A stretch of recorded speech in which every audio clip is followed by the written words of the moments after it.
Hey chat, how's it going? Happy Thursday. Hello. We're here, and almost everyone who was supposed to be here and be part of the stream is here. Av, thank you for being on top of it. Please refrain from advertising. We are not having a guest today. Lines got crossed. There was an oopsie doopsie. Today's stream is just going to be me and Eric, and we're going to be playing Super Battle Golf. Impromptu team stream. Indeed. If you've never been here on a Thursday before, this is a Real Good AI stream. If you don't know what Real Good AI is a 501c3 nonprofit. The mission of Real Good is to save all of you, all of us, from the shitty AI that's flooding the world right now. Because of choices being made by corporations and organizations that we have no real control over. It's sort of everywhere. AI is sort of infiltrating everything. I'm sure you have your own experience with it and you have your own thoughts and feelings about it. But our point is that currently AI is a mysterious black box that does some kind of magic and gives you some kind of output. We think that it's possible for AI to not be a mysterious black box. We think that it's possible to have AI that is gives you outputs that are interpretable, that are that will tell you how confident they are, that will have a similar kind of output and a similar kind of utility, but you'll be able to look and be like, well, where is it getting that fact from? Or how sure is it that that's true, whatever it's telling me? And if it says, oh, you know, I'm 20% sure, then you have that context, as opposed to current tools that will give you something and everything is equally confident. Everything is equally as true in the eyes of the AI tool because it doesn't know. It doesn't know how sure it should be. It just is 100% confident of every single thing it says. Yep. Anyway. It doesn't want to give a right answer. It wants to give something that sounds like an answer to your question. It's true. So if you've never been here, that's what we do on Thursdays. This is a Real Good stream. It was going to be a guest stream, but there was a miscommunication somewhere, and it's all good. Eric and I are going to hang out. If you don't know Eric, this is Dr. Eric, the other voice that's here with me. He's a staff researcher for Real Good. He is a smart person and much better at video games than I am. I'm so very quiet, they're saying. You're quiet. That's interesting. Where is this output per se?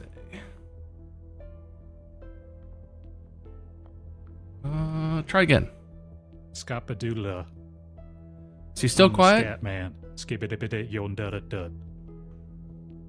Better? Okay. Better. Cool. That's my bad. Anyway, yeah. That's Real Good. Specifically this month, chat, have you checked out the Real Rating System? Have you checked out the Get Real campaign on our website? Have you... any of that stuff? If you don't know what the Real Rating is, obviously, Real Good AI invented it. It is reported engagement with AI. Oh no!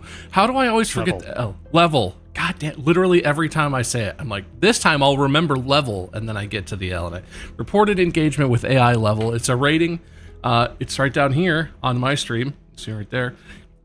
It's a rating that indicates to consumers of whatever it is. To what extent AI was used in the production of that thing. Obviously, it works for video content like this, could work for written content in the form of news articles or academic papers or social media posts, could work on anything that you can affix a rating label to.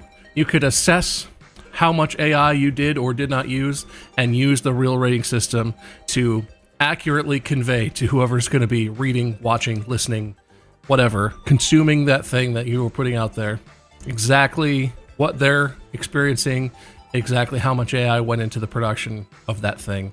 It's a great system. And this month we're doing a campaign called Get Real, where we're trying to get 1,000 letters, digital letters, but letters, emails, DMs on Twitter, whatever, sent to whoever you think might use it.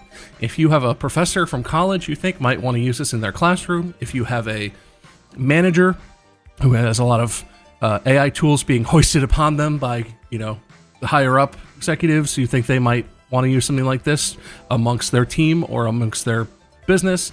You have creative friends who might want to use something like this on their works, on their creations, whatever they make. We're just asking everyone to go to realgoodai.org/getreal. There are some templates of letters, so you don't even have to do any hard work. You can take the template, you can fill in the appropriate info, you can fill in your name, their name, you could personalize it a little bit if you want, you could personalize the language if it's a specific application that is kind of more niche. But we have several different templates geared towards different types of recipients, and every time you send one, you can go back to that website and you can click the special button. We don't abuse the button. We save the special button for when we do the good thing.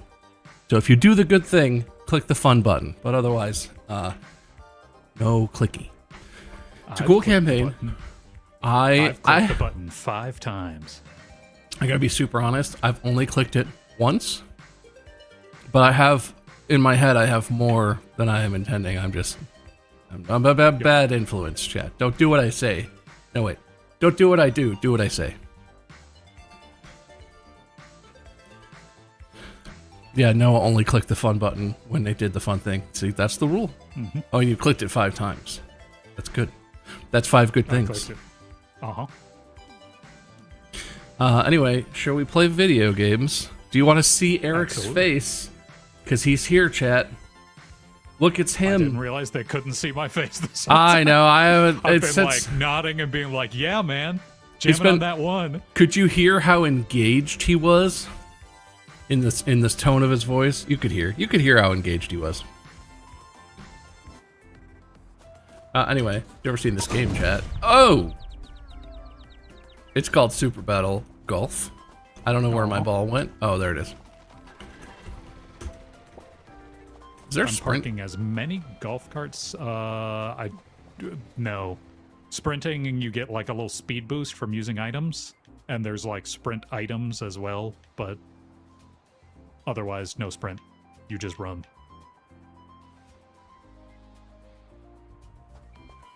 Can't hear. Eddie just texted. Can't hear Eric. No game audio either. That's interesting. So is the whole desktop input low or something?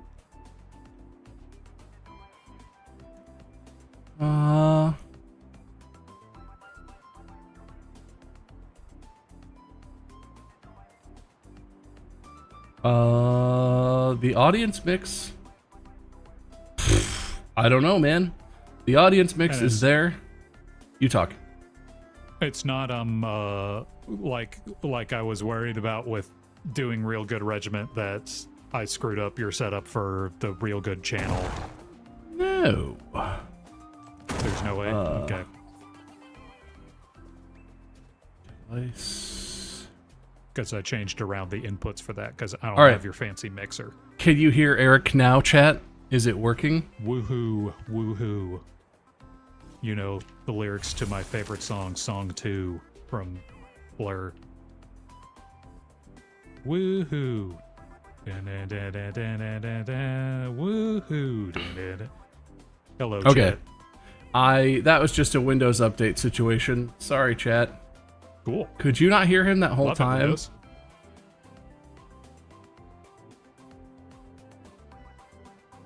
But the game audio just got turned on. All right, let's not conflate things.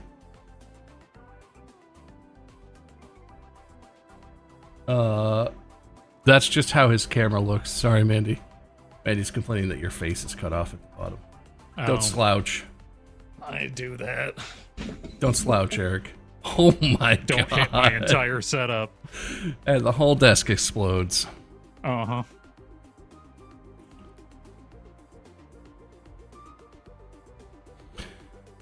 Okay. Also, because I'm zoomed way in, because there's things on either side. It is allowed to be want part of things. the shot. The chair breaks and he starts sinking. Almost definitely. Yes. So, get real. Something, get real. Yep. Spread the good word of the real rating. Press the button when you tell somebody about it. I've told 5 people already. You guys should also help us out on that. We might be at 200 if we're not. Where we're at 199 if we're not already at 200. I haven't checked it recently. Nice shot. Nice Let me double check it to confirm what number we're at. Nice shot. Nice shot. Oops. You smacking a man over there? A little bit. Yep, we're at a flat 200. So we're a fifth of the way to our goal. So if you guys have people that you think should know about the real rating, people that you think would do well to use it in their own stuff, go ahead and send them that email. We have templates online that you can use and adapt it for your own purposes. And go ahead and send an email and let people know about the real rating. Trying to get this thing out there. Hello. Hello? Is that Brian? Hi. It is Brian. Oh, hey, how's it going? It's good. How are you? I just saw an email from Bob, which was like, "Hey, where are you?" And I was like, "I think there might have been a time miscommunication." So I wanted to call in. I was afraid that might have been the case. Sorry about that. All good. Am I live on the air right now? You are. You are, yes. Well, hi everybody. I'm sure this is exactly where you intended and hoped you would be when you got on to talk to us. But are you just stopping in to say hello? Or are you able to talk for a bit? I could talk for a bit. Yeah, I feel terrible that I'm late to the stream, but as soon as I saw the email, I was like, uh-oh. So you were actually live with me and my daughter Audrey. Hello. At the moment. Oh, hi, Audrey. Hey, Audrey. So hi guys, I'm sorry I'm late. All good, no worries.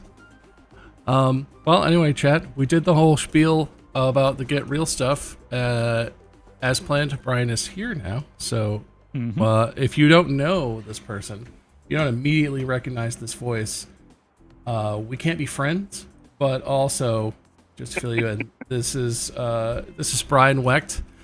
You may know him more commonly as Ninja Brian from the band Ninja Sex Party, or Yeah, you may don't know his him. voice. You definitely know his middle finger. My most distinctive feature. Uh-huh. It's iconic, really. Yeah. Yeah. Well, thank you so much for joining. I think a lot of people here, if not every single one, will know your comedic works and hopefully your music as well in general, because he does his own music as well as a favorite children's album, well, multiple albums, a favorite children's group, Go Banana Go. But you had a bit of a journey before you got to where you are now, including studying physics. So, Yes. do you want to talk about where you thought you would be today? I don't know. What was it? 15 years ago? Whenever that path diverged. So I left academics in 2015. So yeah, 11-ish years ago. I mean, I thought I would be, I don't know, let's see what it's June. Probably right now I'd be administering a final exam in some university somewhere in physics, undergraduate physics. But yes, that was, had I stayed the course 10 years ago, I'd probably still be, my faculty job was in London at Queen Mary University of London as a standard academic research teaching kind of stuff. And I figured I would be there, but music and comedy and YouTube, was too tempting. And remind me, what was the topic of your research when you were working over there?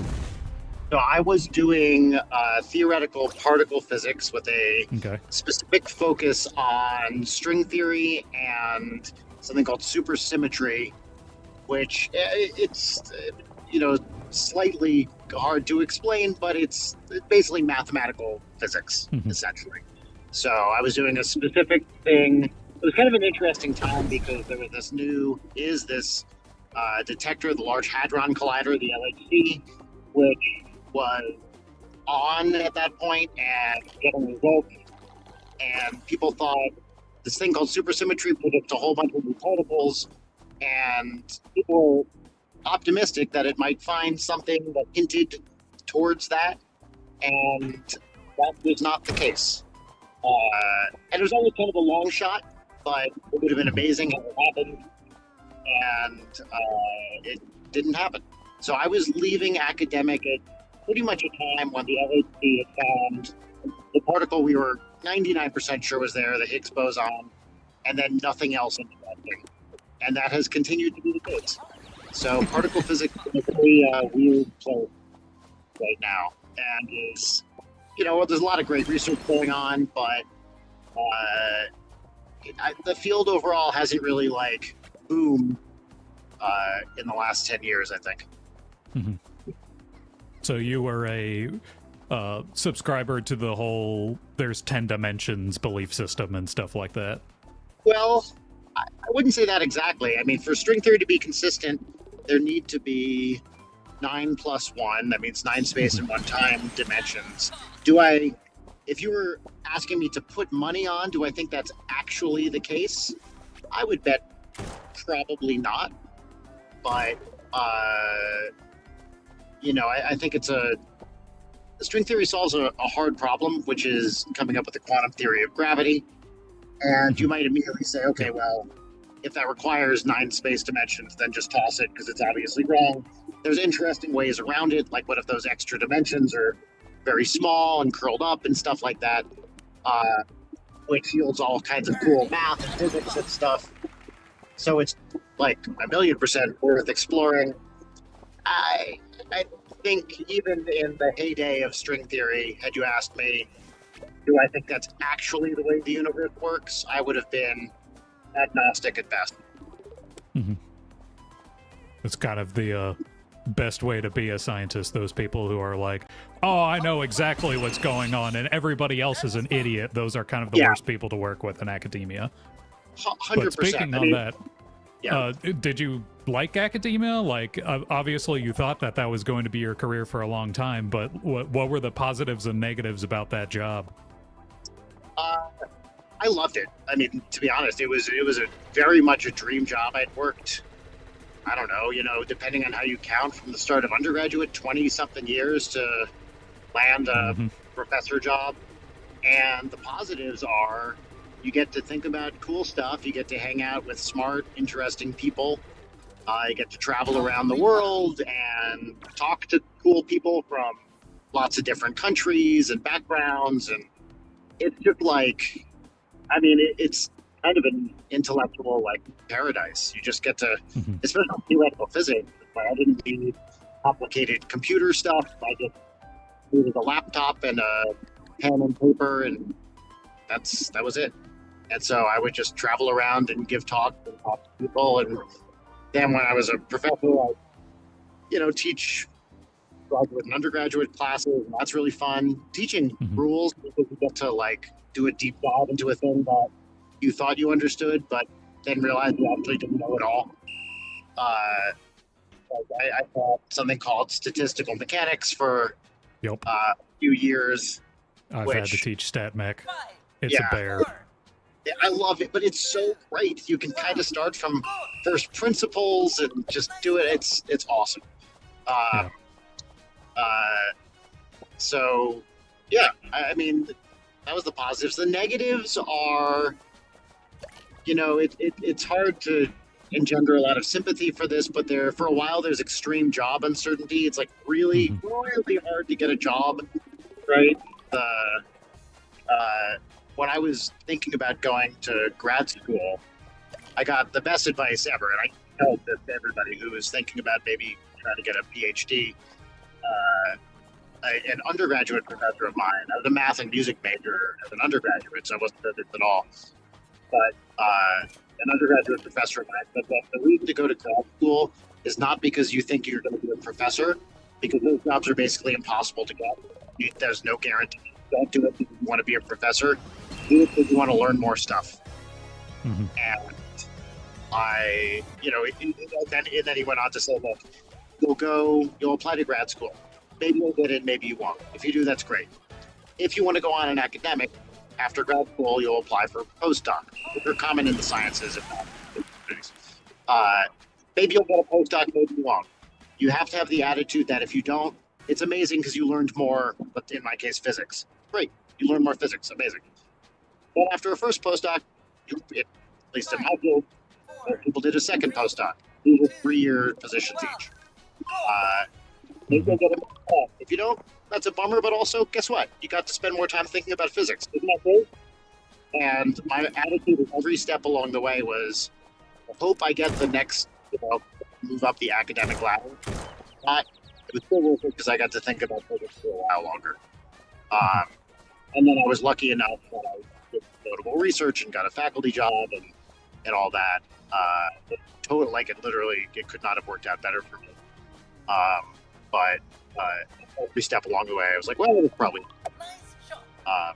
And then, of course, at the last minute, 2 years into my permanent faculty job, I quit to be in the ninja band. So, it worked out in a different way. But that job uncertainty is very stressful because also you look around. In my case, I really enjoyed physics and I enjoyed doing everything, but I wasn't driven to do it 24 hours a day like some of you. Yeah. And when you're doing it and you're like in it, and you look around at all these amazing, brilliant people, all of whom I thought were smarter than I was and better at physics, I was like, well, what chance do I have against these folks? Like, no way. I wouldn't hire me over them ever. And then I got, basically found a place where I was a good fit and got lucky and got the job and everything. But I was never optimistic about my chances, like, in academics. So yeah, I'd say that's the biggest negative. Also, it pays pretty bad. So we were living in London. We had a baby. And this baby is just turned 12, right? 3 weeks ago. Yeah, and now sitting next to me. Wow. And so when you're in a very expensive city, luckily my wife Rachel was working, so we were totally fine. But especially in the UK, academics is not a high-paying job. So you put all this time into grad school and postdocs and all this stuff, and then you end up making, I think the starting salary of my job was like $50,000 a year, which in London does not go very far. Yeah. So, yeah. And that's of course in pounds, whatever. But so that's, the joke among my peers in theory as grad students was, if you're not lucky enough to get an academic job, you'll get hired by some investment bank and make, $400,000 a year or something like that. So a lot of people at that time who weren't going into academics were finance and going to these amazingly high-paying things.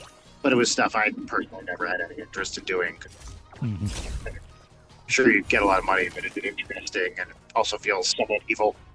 So, I never wanted to go that route at all. I'm trying to think of other negatives. Hiring is kind of fad-driven to some extent, and like in years, my field was popular, and then other years it was less popular, and you're kind of at the mercy of what people are interested in hiring at any particular time. And I also had the misfortune of looking for a faculty job during the 2008 financial crisis, which was rough. But I don't know, that's what can you do about that? World events, so on. But yeah, I don't know if that's a decent answer to the question or not. Yeah, I mean, I'm finding a lot of what you're saying totally relatable. I was on pretty much the exact same track that you were on, except for I was doing computational biology rather than physics. That I did music and biochemistry in undergrad, and did my PhD in computational biology lab, a lab that the field of which got a Nobel Prize in 2024. Yep, that's right. For AlphaFold, right? Yeah, that we were the lab who was on top before AlphaFold hit the market. And I actually got to speak in front of John Jumper and David Baker, those Nobel laureates, to present our lab's work at the conference where they presented all this stuff. And then what a crazy thing! Like, I think about this all the time. When I was in grad school, I started in '98 and then graduated 2004, and I was at UCSD, which had a big what we would now call systems bio group doing protein folding and all that stuff, and neural nets and things like that. And so much of that work is now just subsumed under AlphaFold stuff, right? Yeah. And I don't want to. I'm curious, actually, what you think. Like, it was, obviously a lot built on that, but I wonder if the people who were working on that for so many years now are like, okay, yeah, I or mean, does it the feel kind like of was useful work? attitude was that, oh my god, this neural network technology is solving our problem, so everybody's got to shift course to start using AI and everything, throw out some of the more statistical biophysics stuff, and instead replace it all with neural networks. And sometimes that worked, sometimes that didn't, and a lot of people sort of held this gold standard in their brain of just, we got to put the physics back into it, right? Like, the reason why the model isn't working all the time is because of physics isn't there, so we got to put physics back into it. And that I sort of had middling opinions on, because physics is great as a Bayesian prior in my mind, right? Like, when you don't have data that actually describes the problem, physics models will do its job. But if you do have data, you should be following what the data says and not what physics hypothesizes should be happening. Yeah, I agree with that. I mean, it's what's the problem you're trying to solve, really, is the question, right? It's exactly. If it seems like the tool is just totally ineffective, then okay, maybe reevaluate. If it's effective 90 or whatever % of the time, and then you're worried about that extra 10%, yeah, I guess you could argue about whether that's, I don't think you can argue about whether that's useful. I think you can argue about whether figuring out that remaining 10% is worth the time or not. And also what happened is that the goalposts moved, right? That no longer it was like, oh, let's get the structure. It was now, okay, now how does the structure move? And people were like, and that's where physics can come in. So people sort of just changed what problem they were working on to fit the skill set that they had developed. But anyway, let's stop going so deep into science and losing the audience. I'd love to talk science with you after if you have the time to, but let's instead talk about, so that's where you were at in academia, where you were in love with your position, you were sort of at a dream job. And by the way, I had great colleagues, like, a little university politics, and as there always is, but I was not like in academic political hell or anything. I had great colleagues, everyone got along. It really was like kind of the best possible position. Yeah. And just that political hell I feel because I was looking for professorial positions when the last president got elected and sort of waged war on biomedical funding. So that was fun. But anyway, so you were in that position and you were super happy with it. And instead, you decided you wanted to join a comedy music band in America and leave that all behind. So what was your thought process there? What was going through your head when you decided to make that decision? Well, so at that point, the band Ninja Sex Party we'd started that with Dan and I in 2009. And early, Dan at the time, as he's talked about, was like, I mean, he barely had a job. Like he was working at a comic book store that he got fired from because his boss wanted to date the girl he hired. Then after basically fired Dan or a girl because he wanted to hit on her, and so Dan was like severely underemployed, had nothing to really, like being a musician or comedian was like his whole goal. And we started this band, and I told him because he's like, this is it. The NSP is like, what I hope is my ticket to a career. And I said, look, dude, if it gets to a point, I have this whole academic track, but if this becomes a viable career, I will quit my job and do this full time. And I meant it. I realized that the criteria for making that doable would be it's pretty hard bar to meet, but I meant it. And then so we, NSP, we started making videos and we put them on YouTube, and there's a whole series of increasingly improbable events that happen here. But eventually, Dan joins to the post, and I mean, like we were doing we're stuff. losing you. People Sorry, watching. Brian, you're breaking up a little bit. Oh, hold on. All right, is that better? Much Oh better. yeah. Check. Oh, hold on. You know what, guys? Actually, I home a real computer with real engine. Okay. Okay.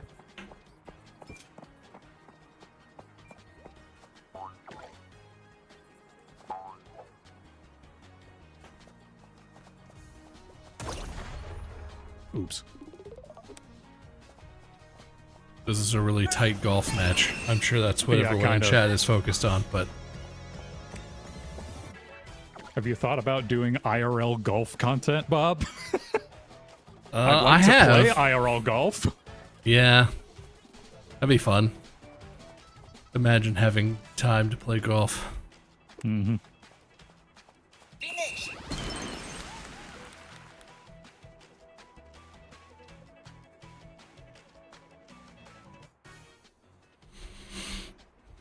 Anyway, chat. Did you all know Ninja Sex Party? Are you all familiar? If you're not, you should check out their works.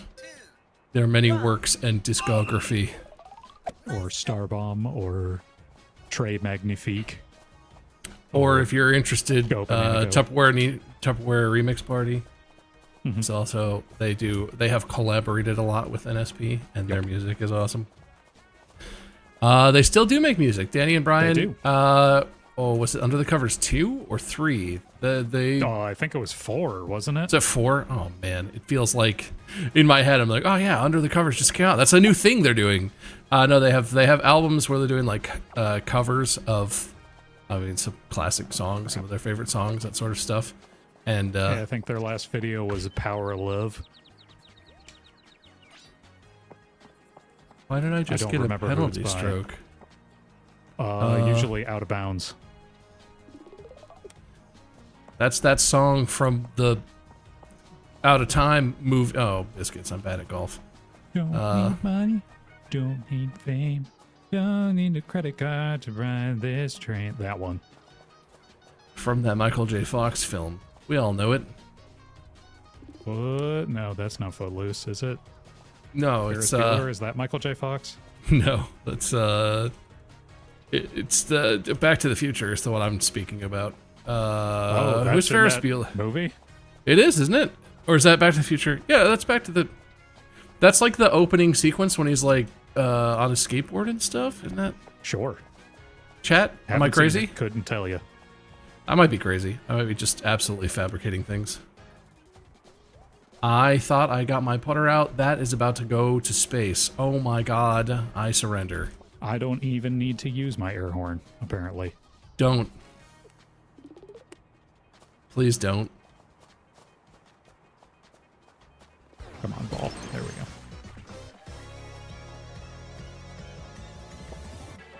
But no, and they're going on tour with Starbomb soon. I think this summer they're doing a tour.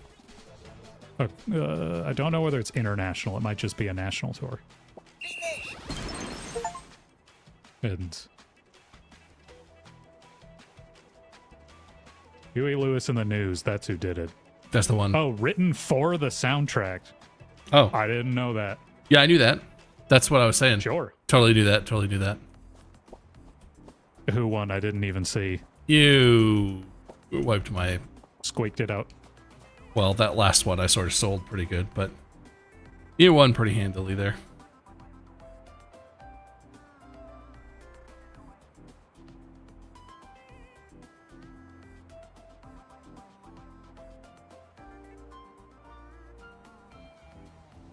Bob knew because Bob knows. It's true. I do know. And that is why I knew. You can tell because of the way that he is. It's a fact. A scientific fact. Because Eric's here. He does science.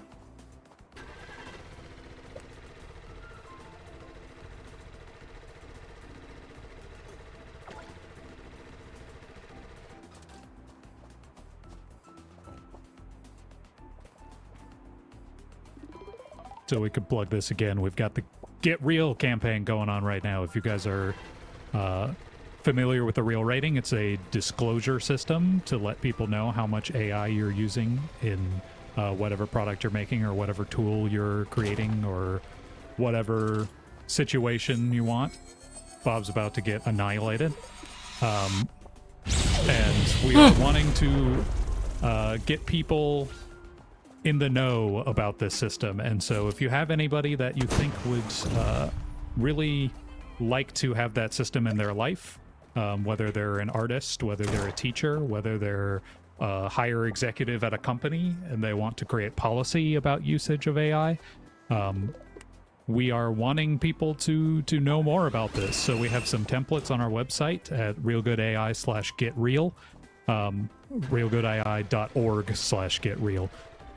Where we've got a few templates and we're asking people to send people in their lives emails about this thing. And if you send an email, we've got a button on there that you can click that will count what email you sent. I myself have clicked that button 5 times so far and plan on doing some more. And I've already gotten some bites just off of the 5 that I've sent. So I'm scheduling a meeting with someone.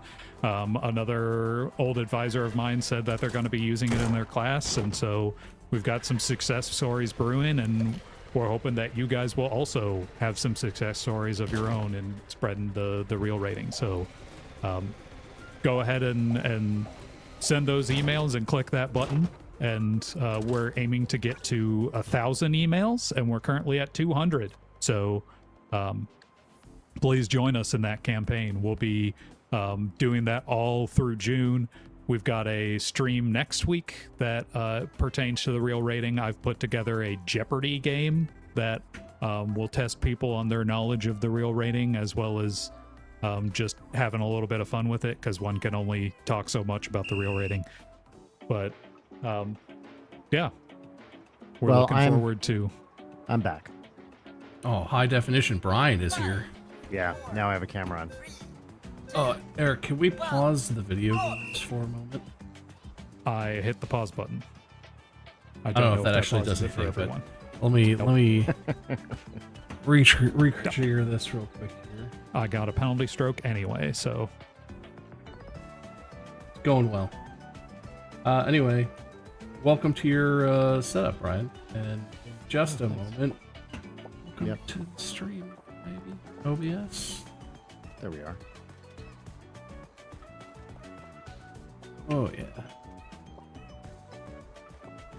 that's a nice office. Thanks. Got the double keyboard action. I have way too much stuff for me. Okay, There we are. perfect. Yeah, thank you guys again for bearing with me, and I'm sorry for being so late. No, you're good. Yeah, no worries. I was afraid that was a time zones are always complicated, and I know you've been traveling. I've been I'm sure traveling. that- Yes, That helps confuse everything when you're and around the world. Planned planned my whole day around 2 p.m. Pacific. And then got your email, and I was like, oh no. Uh-oh.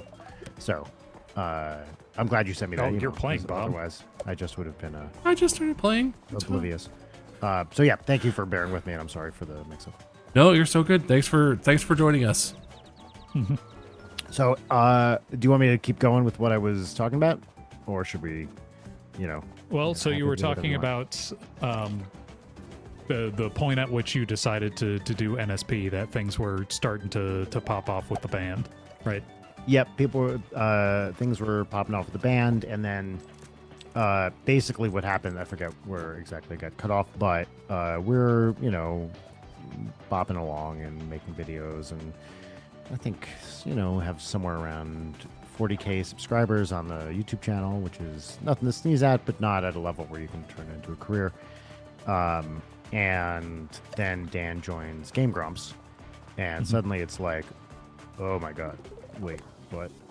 And a channel which had 1 million subscribers when he got on it, and then suddenly it's like, wait a minute, this is a different animal now. And suddenly people really started paying attention to the band, and long story short, about a year after that, Aaron Hansen, Dan's co-host on Grumps, calls me. He's like, all right, dude, I know, you've been wanting to make this happen, and we can hire you to run social media on Grumps as like a stepping stone for, getting back to the States from the UK. And at the time I had a new baby, and, that baby, as I said, who's 12 now, and I was just driving around. But I had Rachel, obviously, whose blessing and desire to do this was just as important as my own. And had to, be like, all right, do we really want to do this? Do I want to give up this academic career I worked so hard for, to hope that a career in YouTube /music /comedy works out? At the time, NSP was, I don't think we'd ever actually made any money selling music. Like, really, it was, we were in the red for sure.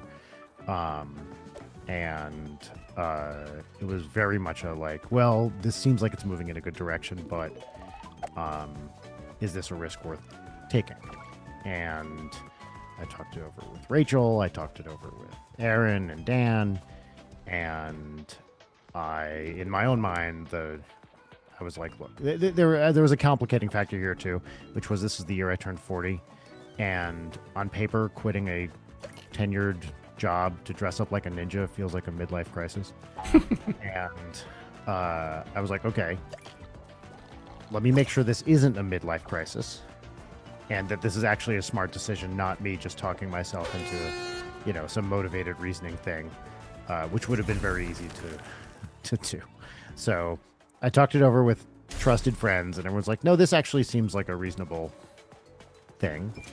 And I told myself, I was like, look, if I don't do this, this will, for the rest of my life, be the one that got away.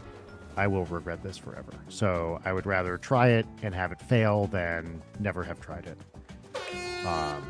And I negotiated a year's leave with my university. Again, tactical mistake. I quit. I had this like moral thing where I was like, the moment I know I'm going to do it, I got to tell them. Well, that was April 1st. And and everyone's like, yeah, right. Yeah, sure. I was like, no. I'm dressing up like a ninja. It's this whole thing, video games on YouTube. And some older colleagues this is 2015. And by that point, of course, a YouTube channel is a well-defined thing. Like, YouTube's been around for 10-ish years, and, it's like a thing. But my older colleagues were like, what's a YouTube channel? And, people in the like 60s or something. Whereas everybody my age was like, oh, that sounds fun. Cool. Because again, theoretical physicists are like smart, interesting people, generally speaking, and people leave academics all the time to do other interesting stuff. And also everyone realized, you got a life. Sometimes just I wanted to make more money is a valid reason. That's not why I was doing this. But sometimes people left academics because they're like, I got to earn more than this. I have a family now. And everyone realizes that you get the reasons for doing stuff. But my colleagues were like, oh, that sounds cool. It sounds fun. Sounds interesting. Sounds fucking weird. Sorry, can I swear on this? Yeah, that's fine. Okay. Yeah. So I, with Rachel's blessing, accepted Aaron's offer of a job, and that was April. And by July, in fact, it was July 1st was the day we flew back to the States. And my university had told me, look, we have a grant with your name on it. We'll give you a year's leave. But if you know sooner, just tell us. If you know you're not coming back or are coming back sooner than a year, just tell us, because it looks bad for us to be applying for grants with your name on it when everyone knows you're dressing up like a ninja in America. 5, 4, And I think it was less than 3 weeks after we moved back to the States, we put out the first NSP album since Dan had joined Game Grumps, our album Attitude City, and people actually bought it. And I was like, okay, this is real. So I quit right away. And I was like, all right, I'm not coming back. I didn't want to move my stuff back across the ocean. But I was like, this is who knows how long this has, but at least it's not going to be an immediate flame out after a year. And so I told my university, I was like, that's it. I'm over here now. And, thank you so much. So that was, the reason was just, it seemed really fun and interesting and scary in a good way.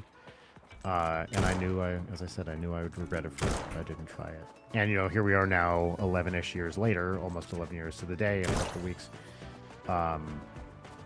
And to say it worked out is an understatement. Like, it not only worked out, it worked out better than I could have ever possibly hoped. We're a touring band. We're still have people listening to our stuff.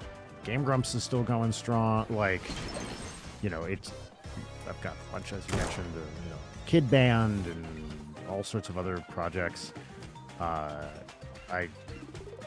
It's a dream come true in so many ways.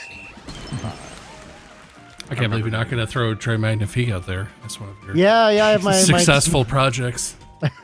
my smooth jazz guy, Trey Magnifique. Actually, I have a gig tonight. Tonight I'm playing the Troubadour in LA. I'm opening for. Do you guys ever watch Ted Lasso? Yeah.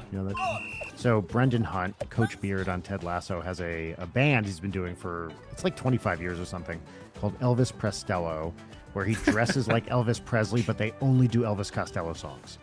And I opened for them a couple years ago as Trey. It's like just me and a sax, and I do some originals and some covers. And they asked me to come back, so I'm playing the Troubadour opening for them tonight as Trey Magnifique. That's really fun. But it's really fun. But yeah, so like it's still happening, and every day. I mean, maybe you guys feel like this to some extent. Every day, I feel like, well, the bottom's gonna fall out any day. Like this is it. Yeah. Career, if I'm lucky, I get another 2 months at this, and then have to figure out how to feed my family. But so far, it still keeps going on, and it's still fun. Like, NSP, we just got off a European tour. We have a tour with Starbomb, the rap group with Aaron, that just does video game comedy stuff. They just announced that a couple weeks ago, doing that in the fall for the first time ever. Like, new, interesting stuff keeps happening. And it's... I mean, to say I feel lucky is, again, like the understatement of the millennium. I don't know how this is happening. Ever. But, the goal is to just work hard and keep having fun and try new stuff. And, some of it'll work and some of it won't. And so what advice would you give to someone who's trying to make sort of a similar large career shift, right? Like you went basically as opposite as you could, right? Yeah, From that's right. From high academy theoretical physics to boner jokes and middle fingers in a comedy music band. Like, yeah. The only advice, let's see. I do get asked this question, and you'd think I'd have a better answer to it. I, there's an old improv principle called follow the fear, and I think that's generally good life advice. So I generally advise people to do things that are scary but not insane. So if you're thinking about a career change, which seems risky but not like nuts, try it. Obviously, a lot depends on context. There's no way to give this advice generically, but I have found when facing decisions big and small, if I have two options and one seems scarier than the other, but not like jump off a high building kind of scare, like not completely nuts, it's usually the right choice. So if you're contemplating a career change, if your heart's not in it, don't really do it, because then it probably isn't for you. But if you're like, I really want to do this and it seems scary and I'm kind of scared too, but I think it's the right move, always do it. And it might work out, it might not. There's no guarantees in life, but you'll almost always not regret having done it.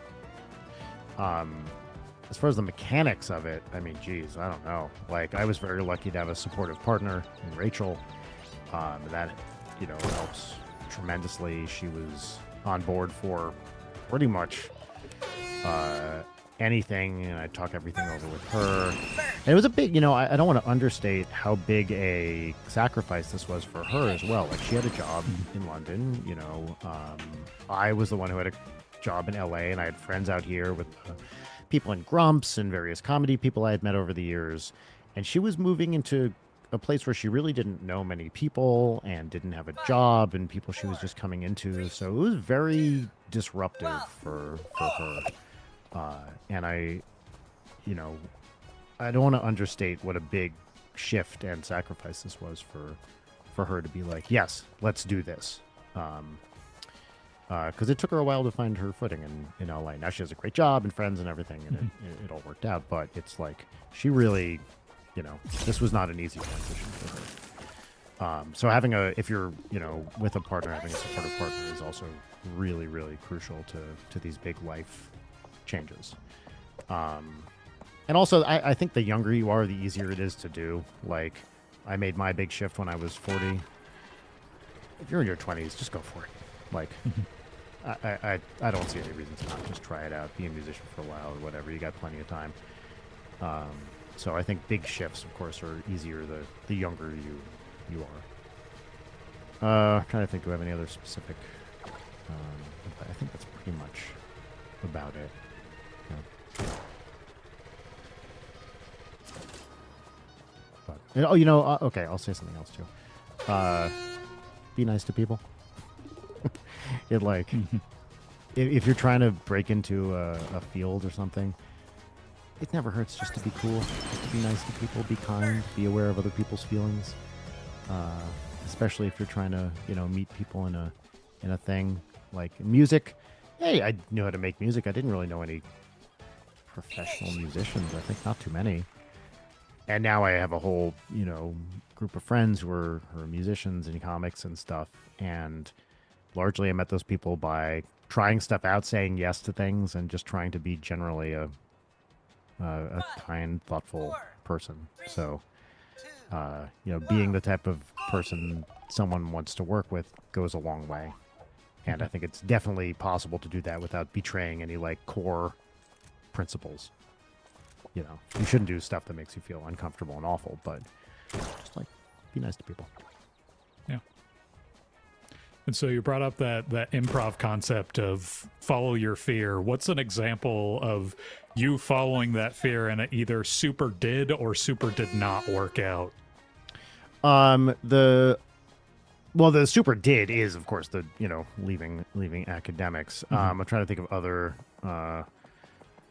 examples. I mean, honestly, it's all just little projects here and there.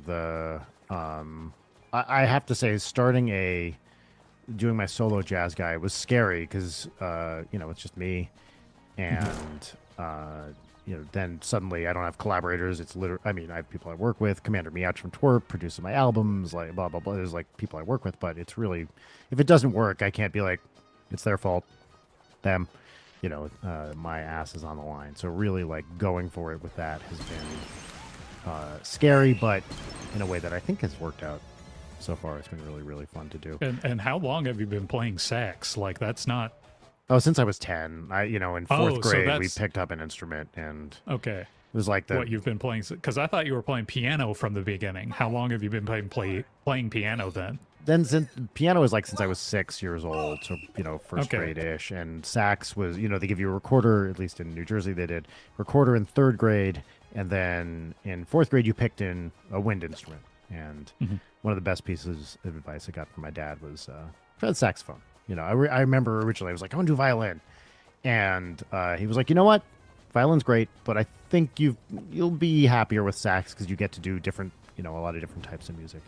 And my main focus in college ended up being jazz composition and arranging, and like that definitely was something that I always loved.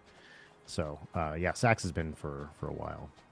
For things that didn't work out, I mean, mostly it's just like jokes that you're like, you do them live and they get nothing.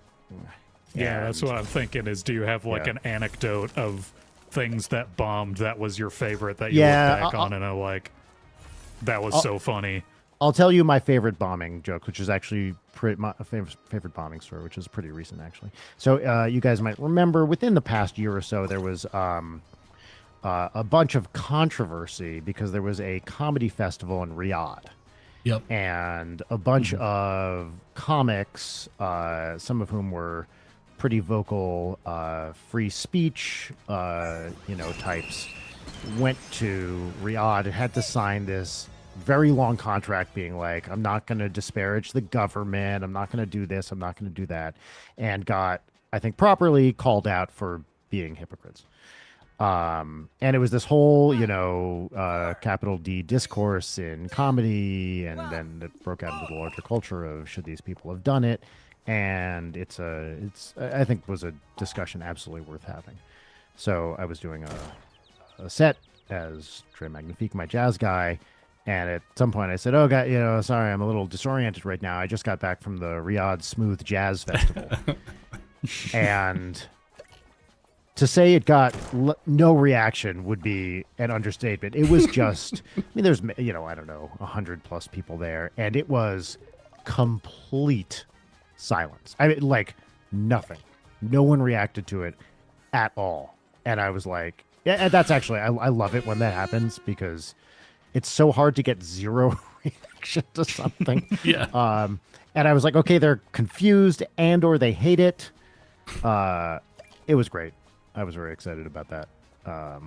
But yeah, I was like, I was trying to do like kind of a current events reference thing, and I think people just didn't know what the fuck I was talking about. But that I tried to do that with that.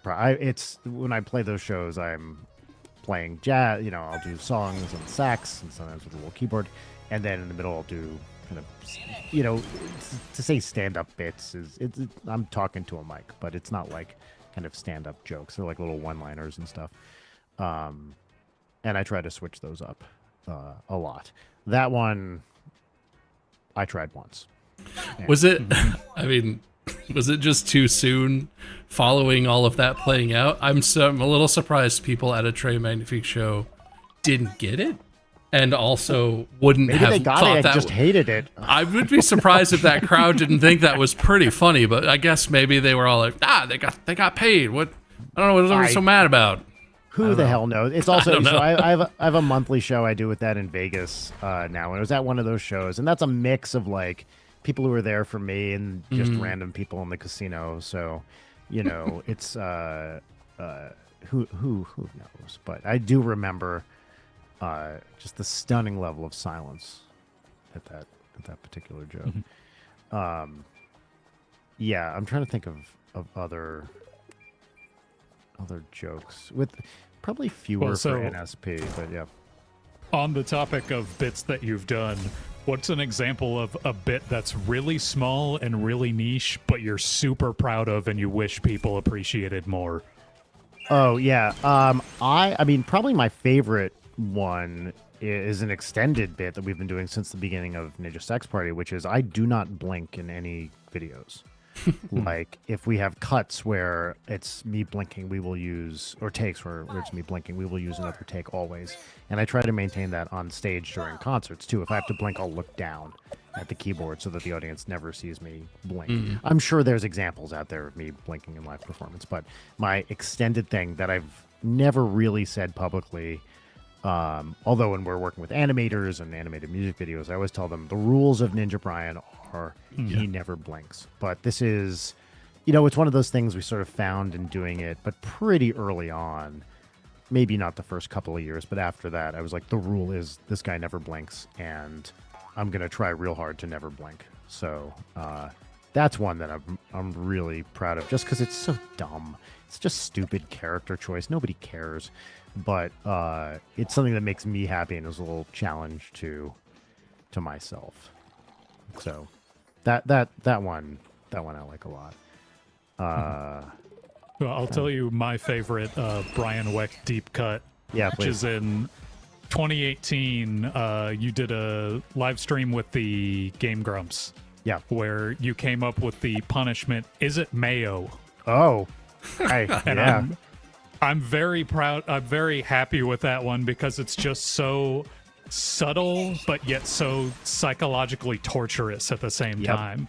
So that It's is something elegant in its simplicity. I've kept that going, and I do that live as a game show where I bring people up. Oh yeah, I bring people up from the audience, and so the structure of the game. Just to explicate this a little bit, the structure of the game isn't Mayo. It is a game show that I created. I bring someone up, and I blindfold them, and then I feed them 3 mystery substances. And after each substance, they have to answer a very simple yes or no question, which is it mayo? And that's the game. They have to just, is it mayo? Yes or no. And the audience is not allowed to help them. They're not allowed to react in horror or disgust, no matter what the substance is or how much of it there is. And there might be quite a lot of it. There might be what some people would call a disgusting amount of it. Much, much, much too much of it. But still, the audience has to maintain their composure. And then the person who's been blindfolded and being fed the substance just needs to answer a very simple question. Is it mayo? Yeah, so I'm glad you appreciate that, because I love Is It Mayo. My fantasy is to produce that as an actual game show. As the only concept, or as one of multiple concepts? Just Is It Mayo? Just by itself? That's it. Yeah, that's it. I feel like that would work. I feel like I could can see that verify. working. I could see that would work. I think Like on TV, like on broadcast. Yeah, I mean, it could be the next Price is Right. You know, Yeah, I think mean, if we they can just do need- Deal or No Deal, they can absolutely do Is It Mayo? Yeah, and look. I mean, the sponsorships, right? Itself, right? I mean, you've got Yeah. the various brands. You know, I look. Maybe there's a Miracle Whip campaign here. Is it mayo? It's not. Maybe it's better. You know, I don't know.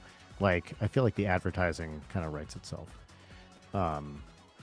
Yeah, I feel like this is the kind of pitch that if you heard as a studio exec, you'd be like, obviously we're going to do that because it's too good not to do. I mean, there's literally zero downside.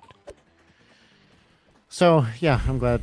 Thank you, Eric. I'm glad you like that. I'm a big fan of Is It Mayo, and I very recently, so when we're touring with Ninja Sex Party, I will on off nights between NSP shows schedule solo shows, and last year I did, I don't know, 10 or so of these, I guess, and the shows were tripartite. So the first part was Is It Mayo live, so we did Is It Mayo. Second part was the Ninja Brian podcast, where I, in costume as Ninja Brian, hosted a podcast, which was, of course, like masculinity themed. Topics were usually supplements and UFOs. and then I did a set as Trey Magnifique. So you might think it'd be hard to host a podcast as a silent creature, but I found a way. So I've been doing Is It Mail Live a lot these days. That's impressive. I'm so glad that survived. I definitely have had, I'm trying to think of one because I'm going to say this and then I'm going to have 0 examples, but I feel like I've had bits where I did it the one time and it went great and I was like, God, I love that. Got to keep that alive. And it's hard. It's harder than it sounds in my brain to keep something like that going and keep it part of, what you're doing. But yeah, and the like canonical thing is you try it once and it like crushes, and then you go to do it again and it like flames out as hard as possible, and it's hard to say like, did you do something different? Is the crowd different? Is it like, I don't know, is it just some ineffable thing?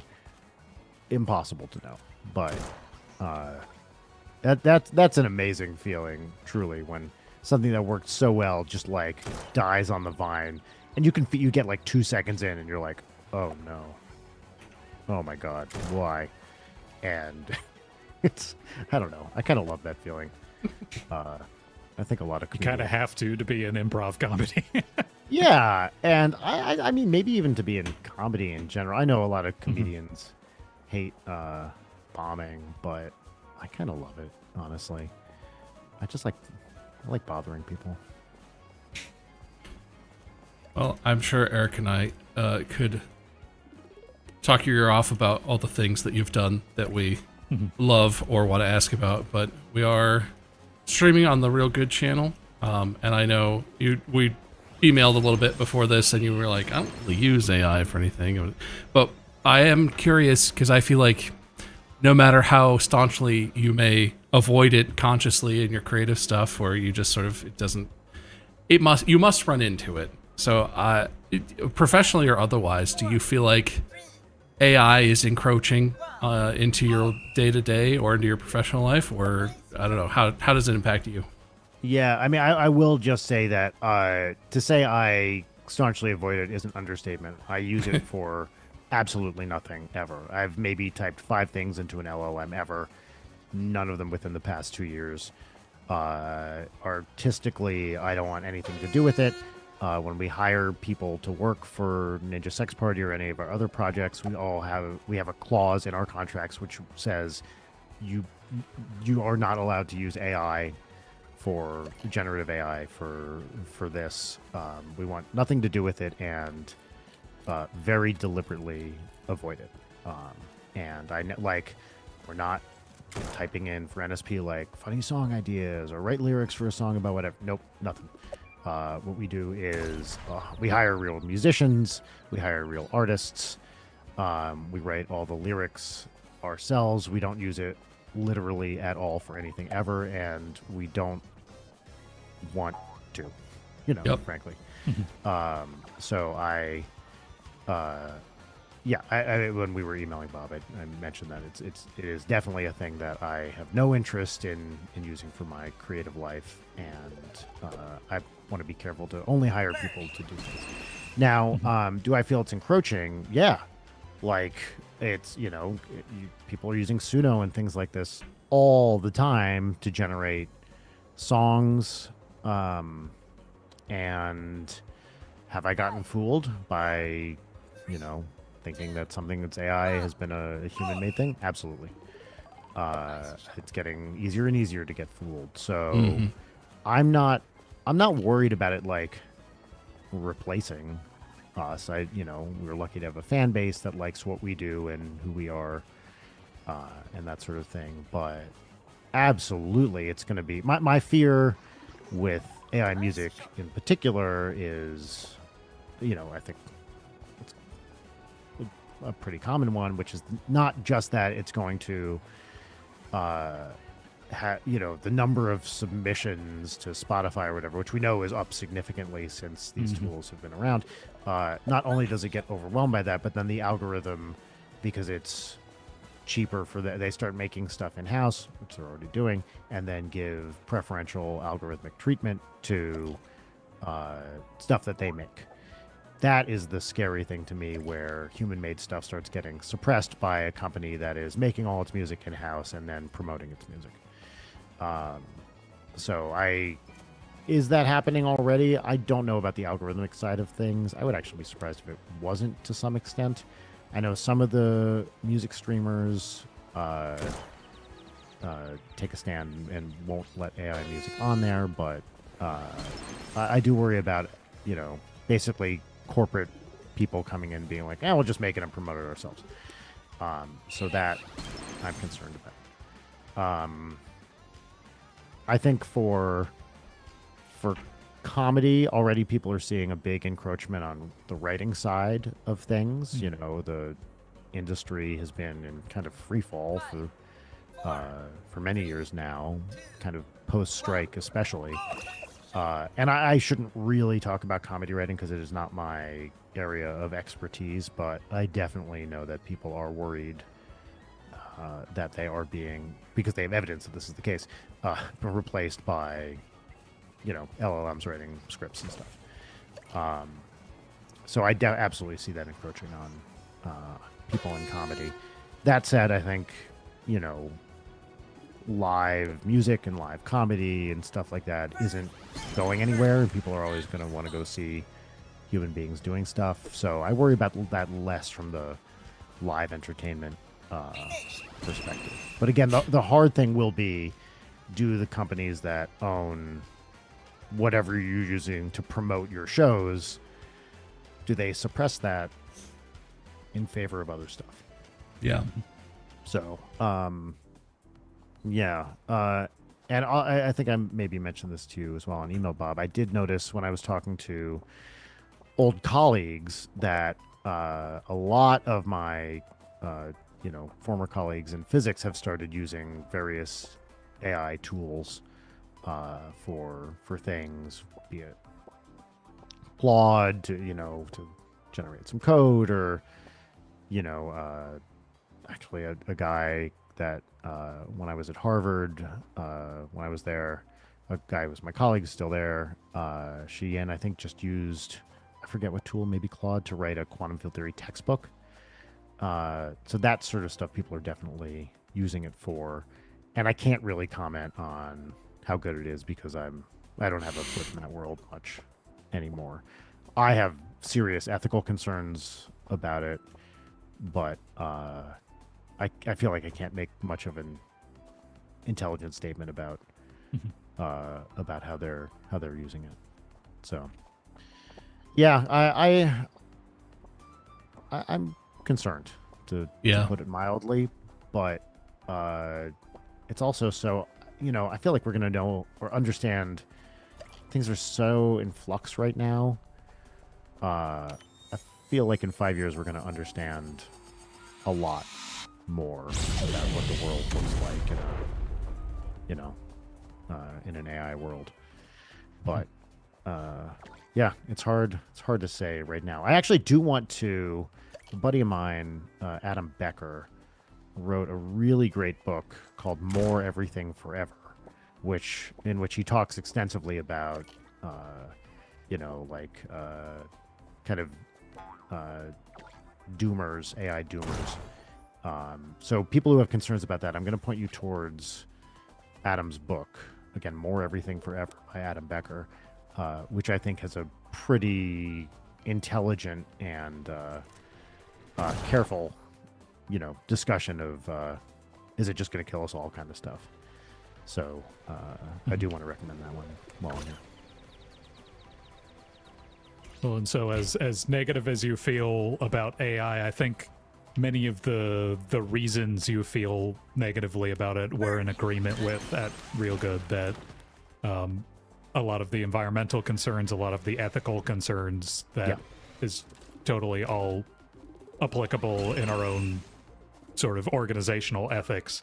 And we're trying to solve some of those issues as well. And one of the issues you brought up specifically, the worry that that human-made content might get diffused out by AI-generated content, we're sort of trying to address through what we've called the real rating system, where it's a system of disclosure for bringing back sort of the nuance in how much AI was used and how AI was used in the creation of a piece. Of course, it's sort of a grading scale between 0 and 5, where 0 is you used no AI, didn't consult AI ever, not even like little machine learning tools like captioning or spell check or something like that is getting used. And then 1 is just sort of those little tools like spell check or captioning that are more classification rather than generative AI. Right. 2 is brainstorming, where you used it in idea generation, but no actual generated content made it to the end. 3 is you put in a little bit of generated content, but it's not central. 4 is you put in some generated content and it is more central. And then 5 is you fully generated it by AI. It's completely inception AI content through completion. Yeah. And so our hope is that people will adopt this rating system and use it for disclosing how much AI was used in the generation of their product, whether it be music, whether it be lesson plans, whether it be code on a GitHub repository. Is it quantized or is it just the integers, or is it just, it's just it's the integers. Scale? Okay. Yeah. Right now it's just the integers, and that's for simplicity's sake, right? For accessibility's sake, that you know exactly what a 4 means, what a 2 means, right? Once you start saying 0.47, it's like, all right, why are you being exactly that? Like, how do you say something? Yeah, and then also you need to come up with criterion for developing the sliding scale, and it gets real difficult. But yeah, so that's our solution at Real Good AI. A very good idea. Yeah. And so we're trying to promote that this month, try and get that in people's hands, so that people are aware about it, and we can start to open up the conversation to be less about no AI versus yes AI, and more, well, what is a good use of AI? What are acceptable uses of AI? What are how much AI are you actually using when you are making something, that sort of stuff. It's interesting because, I mean, one of the things, that I experience now, because we hire people to do stuff, is it's not just one person being like, I did this with zero AI. Now, once you start hiring people, you have to make that disclosure from everybody in the tree. Yeah. And I mean, I always think about, we put out an album a couple years ago, Greatest Hits album, and we uploaded the cover to Instagram, and it got tagged made with AI. And I was like, first of all, a couple, like, it was just one little tag thing, but a couple of people noticed it, and I was livid because I was like, we went to a set, we hired a photographer, we hired a costume, like, we did all this stuff. At no point in anything I did was AI used. And I think what it was some Photoshop tool that, that's a killer, someone used along the way, which was maybe just a little airbrushing thing, had some AI engine in it or something like that. And that is what got picked up. But the fact that it was this binary thing made with AI, like used AI versus didn't use AI, I was quite upset about, because I was like, I don't want anyone to think we used AI to make this thing, because we did the real thing, and then at some point someone was airbrushing something, and because Photoshop incorporates AI into its tools, it got used for that. Yeah, well, I was like sort the of idea of having a gradation. Yeah, I was going to ask you a question sort of in that vein. Suffice to say, you're not sitting there using Suno to generate the next NSP song or whatever, but like it sounds like you're pretty conscious about what tools you're using and what. Have you noticed in any of the like production stuff that you have been using, or anything new you've been trying to use, has AI like seeped in, or maybe I don't know, do you have any suspicions? Because that, like you're saying, that's happening with like Photoshop and visual art products. They're literally just like, the settings change quietly in the background, and suddenly something that used to be, a tool that was just like an algorithmic tool now says, and it uses generative AI also, right. which you can turn off. But we didn't tell you about that. 100%.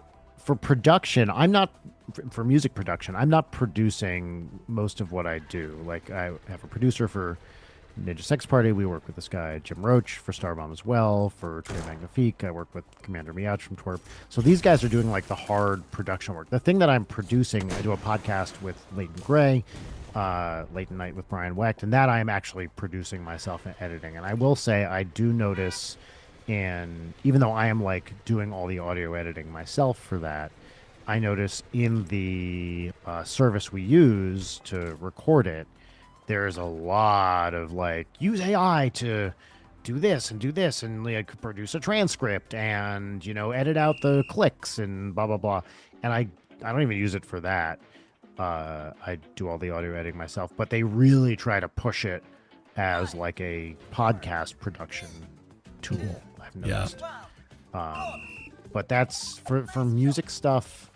I don't see that end of it too much because I'm not, you know, that's not what I'm doing musically. But 100% this is happening.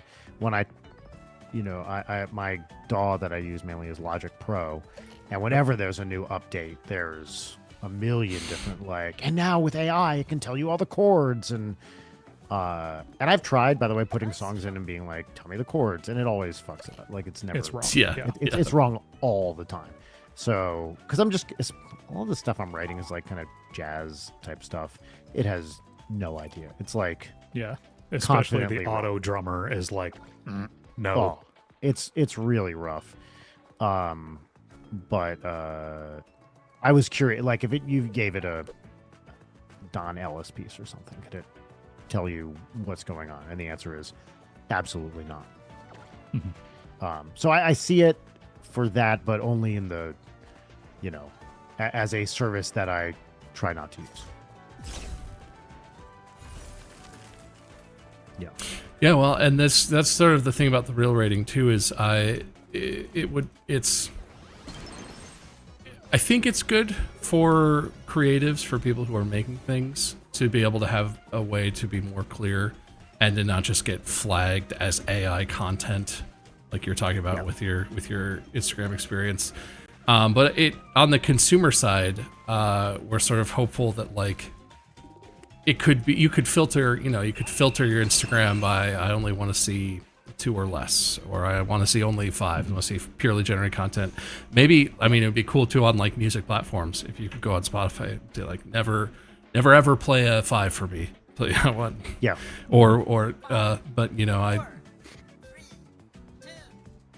it's tough getting adoption of that sort of thing is like a big long-term goal. And as it permeates more and more things, I think achieving a 0 is going to be functionally impossible for anything that has a certain level of complexity, I would guess. If you're using any kind of, I mean, let's hope, you know, I think as we've all experienced with things like Google these days, like just totally turning it off is essentially impossible.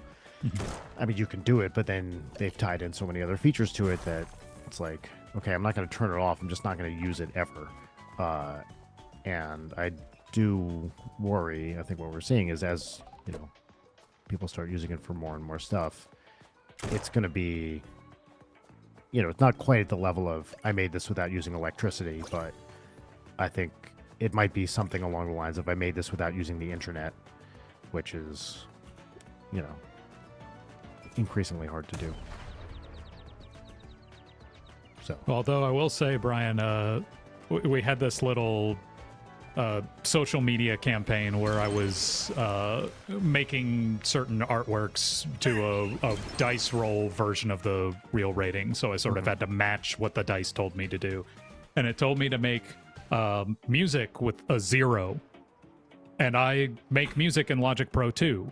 And I was flabbergasted at how much of the tools in Logic I was still able to use while maintaining a real 0. That some of the newer stuff they've put in, like the automatic stuff or the chord detection or all that stuff, is definitely higher than a 0. But I was amazed that sort of the old emulators were actually based on the literal circuitry of isn't that cool? that it's quote unquote white box as opposed to black box, so they know exactly what they're trying to do and use mathematical functions to map it rather than trying to fit it as an AI. Yeah, and I so bought that's still, some of those. So like I have the Korg emulator, like the M1 emulator, and some of the other one, like a couple of the Rolands and stuff. And I love that they are just trying to build the thing that they built originally. I think it's awesome. And so that's sort of my hope for the future, is that there will be a choice, a more conscious choice. I hope so. That you can still use technology for sort of this stuff while not in using AI, especially with whatever ethical oppositions one might have to using AI. That you would sort of have a more explicit choice. But that choice does exist, at least in terms of music production. That choice does still exist. That's good to know. That's quite heartening, actually. I mean, I don't know how much of an expert you are with Logic. I use it for the stuff I use it for, and I'm exploiting 0.1% of its capabilities. Like, I truly don't get under the hood too much. I mostly use it to write and not actually produce. But it's any of those DAWs these days are like these incredible powerhouse I attempt tools. to produce, but I'm definitely not an expert. I'm not trained So in it at all. Yeah, no, it's like, the people who are good at that stuff are magicians. Mm-hmm. But I would love to. It'd be nice to just flick a switch and be like, gray out anything that uses AI, so I know. That would be awesome. Do you have any fear? I guess going back to using it on the production, whatever, on the side of the people making stuff.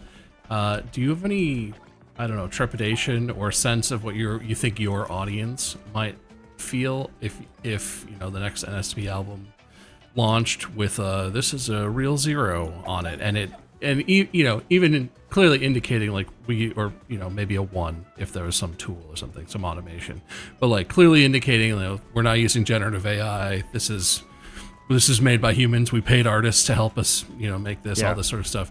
Do you feel like just having that on there gives you any pause about it, or would you? I mean, you're not committing to it. No. But would you feel good about that? I would feel great having a thing on that said this was made totally without generative AI. My fear would be that it would be inaccurate because I didn't understand something, so I would be making a claim that was not strictly true. You know what I mean? Mm-hmm. So that there's some tool that some artist, I would be hesitant to say it unless I could really, really back it up.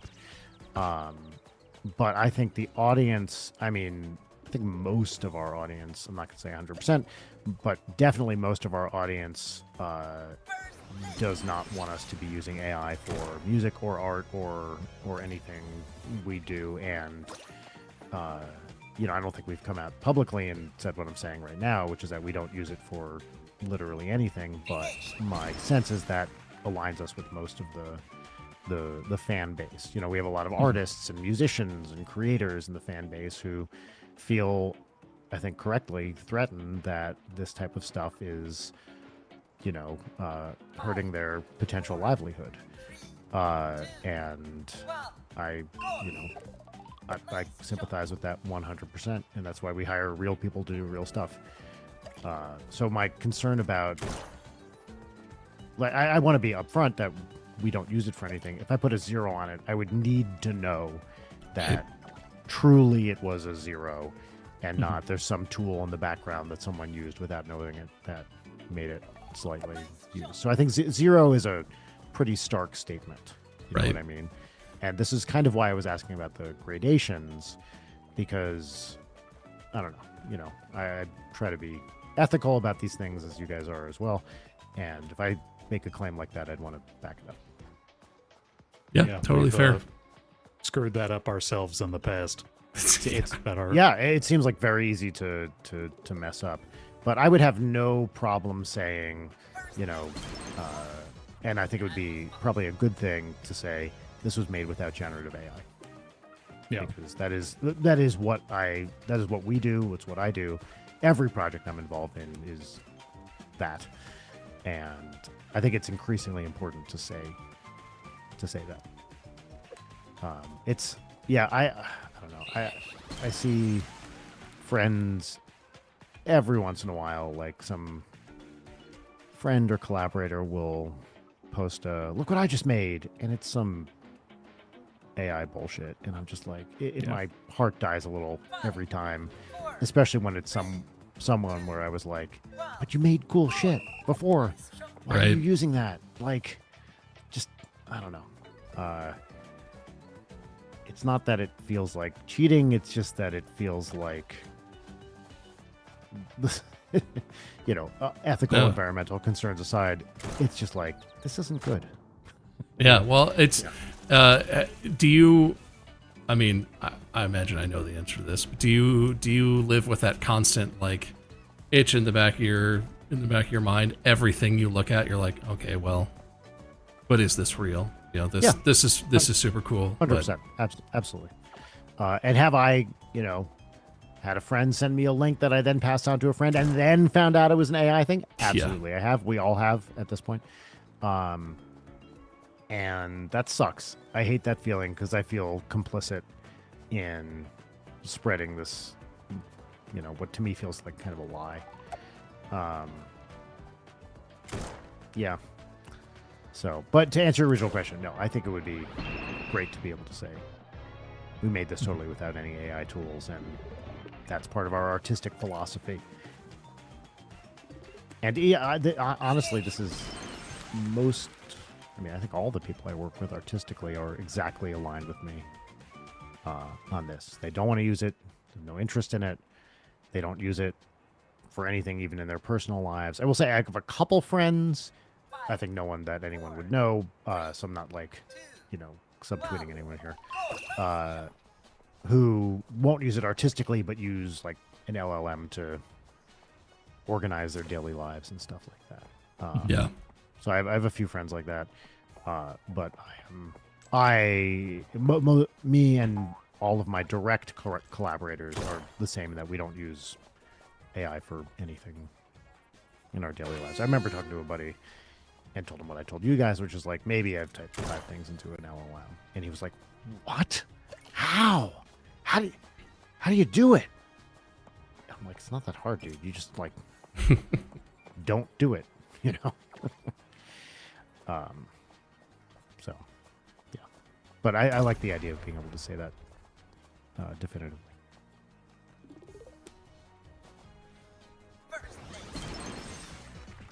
Yeah, well, it is. I think, and you kind of said this, I think musicians maybe feel it differently than like visual artists or the creatives, because there's an aspect of music that is always live, at least to some extent. Like you're producing stuff, you're publishing stuff, but you can't capture a live show. You can't capture Trey Magnifique's set with recreating it with AI or something on the fly. But that's right. It is. I feel like it's hard to be an artist and have artist friends and stuff who are not acutely aware of this. Do you feel like you have any? I don't know. Do you talk to people who are like, not worried about it, or is that sentiment kind of universal? No, I talk to some people who are like, I'm not worried about it. These people are generally old, and I think the people that I know who are like, I'm not worried about it, or like, but there's just something about human created stuff that you can't duplicate. I don't think that's true necessarily. I think with a sophisticated enough tool, and we're already being fooled. So I think the evidence is already out there. I don't think there's an innate quality of humanness that makes any sense rigorously. So the people I know that are like, you're not worried about it because you'll always be able to tell, I think that's wrong. So yes, I do know some people like that, but I think they're a little naive to not be worried about it, and I think their general claims are kind of specious. But yeah, most people I know there are different levels of worry. I mean, I know a bunch of people who are like, it's going to kill us all level of worried. And then that's relatively rare among my friend group. And there are more people like, it's going to take all our jobs, which is, again, I don't think that's going to be the case, but I think it is a valid fear to have. Yeah, I was talking to a friend recently who used a term that I really liked called AI a decontextualization machine, where it just takes things out of context, and that's what an LLM essentially is, right? It's like a predictive text thing. And by the way, I am not an AI expert. I truly don't know what I'm talking about, so don't put any imprimatur of authority in anything I say, and please disagree with me if I say something wrong or silly. But no, I actually like that better because there's a popular claim to call LLMs a plagiarism machine, and I've always had issue with that because it's not exactly replication. That. No, that's right. I like that's right. The conceptualization of it as a decontextualization machine. That's better. right. It can put a bunch of words in order, but it doesn't know the context that it's doing that in. It points in a direction, then another direction, and eventually it spits out a sentence or a paragraph or whatever. The context of that the words it derived from were, right? That's right, and that's why it's wrong so often. It's because it's not considered context. It's just based and on why guardrails don't work, and why, right. So I've always liked that framing of it. I've just mentioned that because it was an interesting thing I heard recently.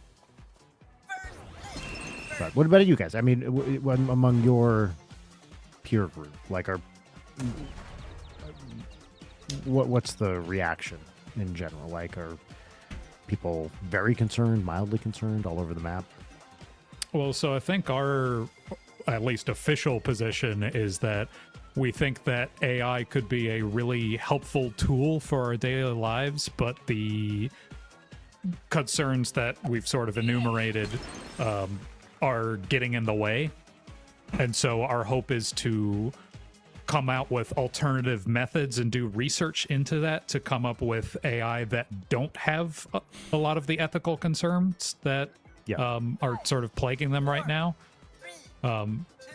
So we're trying to sort of shift the landscape so that it's not going to take over the world. It's not going to create this cyberpunk dystopia. It's instead going to achieve symbiosis with us, right? That we find ethical places for it to be applied. The technology itself is much more efficient and interpretable and gives credit to the people in its training data set and all that good stuff. Not so environmentally impactful because it's become more efficient. All that stuff is things that we have goals to achieve. And we're making some steps towards it on the research, but research takes a long time. So I think that's kind of the general sentiment surrounding Real Good AI, what we think the future of AI should look like. I do have a hope, kind of with the environmental stuff, that the energy demands are so intense. I think we're already seeing this to some extent, that it forces a true boom in renewable energy because you just can't get the energy you need with, fossil fuels, et cetera, et cetera. It would be nice if this really, despite the current political climate, led to a necessary boom of more climate-friendly energy generation. Yeah, that would be a good direction for things to go, or even just motivation from the AI companies themselves to try and do the same thing but more efficiently, right? Yeah, that's right. Like a lot of people in the AI field are sort of trying to tout that local is the future, right? Trying to get models that are small enough that you don't need a data center. You can just run it on your own local machine and use power on your own machine to run these sort of tasks rather than put it out in a web server somewhere where they can just eat all your data and have to use 12 GPUs all at once to get your your thank you tokens embedded into the Yeah. model, right? Like that's another direction that I could see this going that would be positive. Yeah, for sure. And it would also be economically beneficial to them in the long run as well, because then they don't have to build these giant stupid data centers, right? Like Yeah, they just But, it would just be nice to feel like the guys running these companies were decent people with everybody's best interests at heart. exactly. That would be great. But unfortunately, that does not appear to be the case Yeah. at the moment. Is there anything? I mean, so you're currently not embracing it. You're not really using it day to day. Is there anything about any AI technology or version of the future of it, or anything that you can speak about that like gives you hope, or that maybe there's a future where all our You would research want comes to to use it? fruition and suddenly it's what would you Yeah. use, or what's your if you had to pick a future that I- you were optimistic about, I guess. I am interested. There have been a number of like AI assisted math results recently, which that seems very, again, everything I say, I can say ethical and environmental concerns, blah, blah, blah. So let's take that as, as given for the moment. But having mathematicians like Terrence Tao and others kind of seemingly go all in on using AI as proof tools. That I do wonder if we're going to see a golden age of like scientific results using AI assists. Very hard to say how that's going to play out right now, but I think it's now a commonplace occurrence to have novel math results that have used AI tools in some way. Matt Schwartz at Harvard did a thing, maybe you guys saw this, where he used, I think it was Claude, to write a quantum field theory paper. And, he had this whole long blog on the Anthropic site about what it was like to produce a paper with essentially an AI operating at the level of what he called, I think, a first year, maybe second year grad student. And it was not a big result or anything. It was kind of a proof of concept. But, I do wonder if there's going to be any kind of interesting results that come out of it that way. But math seems the most maybe promising at the moment. So, I mean, there are these big, like number theory problems, like the Goldbach conjecture and things like that, that maybe, maybe it helps with that. I don't know.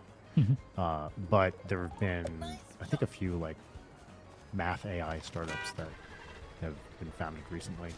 And I'm curious what's going to come out of that. Yeah, Well, I will admit I haven't looked at the specific text of like the proofs that have come out from the LLMs to solve some of these ancient mathematics problems that nobody has been able to prove. Yeah. But my cynical brain also says, did it actually provide a proof, or did it just provide a proof that no one has an argument against yet? Well, but right? this is the specific thing with math. Why I'm talking about it is Yeah. the standards of rigor in math are so high that no mathematician would just be like, "Look, it's AI. It's fine." They will use it as a tool and then go back and very rigorously check that the proof works. So what I like about, and this is very different than even theoretical physics, is that the standards of rigor are pretty high in theoretical physics too, but they're not math. Like if you have a math proof that you put out, you better be pretty fucking sure that every single step is ironclad, or your reputation dies. So I think no one would put out a proof if they have any mathematical training or sensibility that is anything but rock solid. And that's the human a big part of the human element there is checking the thing and making sure it totally works. And no self-respecting mathematician would be like, yeah, computer says it's fine, it's cool, publish. Nobody's going to do that. Now there are like computerized proof tool, what's it called, Line, I think, that has this very arcane system for automating proof. And to what extent that uses AI, I don't know. But I know I think Terry Tao is a big proponent of this as well, is like automating the process of mathematical proof. I don't think in every instance, but, some people are very into these like computer-assisted proofs as well. And there may be, and again, this is something I don't really understand, I think the claim is that if you're using this software properly, the proof is rigorous. But don't quote me on that because I'm not sure. But it would be amazing to get like proofs for these old ass number theory problems or whatever. It'd be cool. Mm-hmm.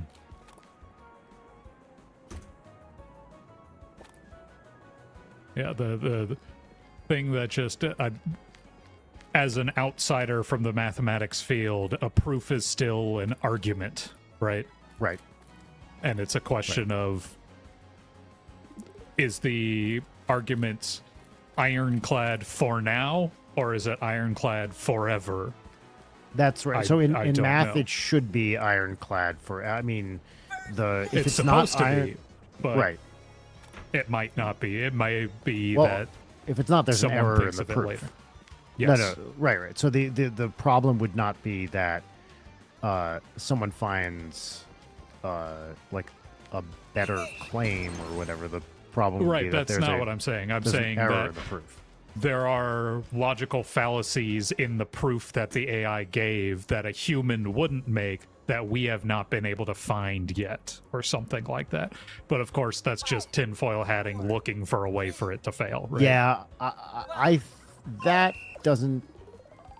I think mathematicians are careful enough that the idea of there being a kind of new logical fallacy that people aren't aware of, that I'm not, I don't think there's any proof that it couldn't be the case, but that seems very unlikely to me. Mm-hmm. Or said another way, if each step of the proof a mathematician couldn't replicate using known methods, they wouldn't do it.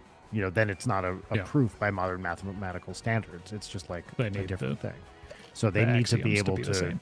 Yeah, exactly. Now, there are interesting things in math, like the axiom of choice and other things where, I think, I don't know what the level of technical knowledge among the viewers of this is, but, mathematics, because of things like Gödel's incompleteness theorem, is not a logically complete framework. Like, you can make mathematical claims famously that are neither true nor false or are unprovable and blah, blah, blah.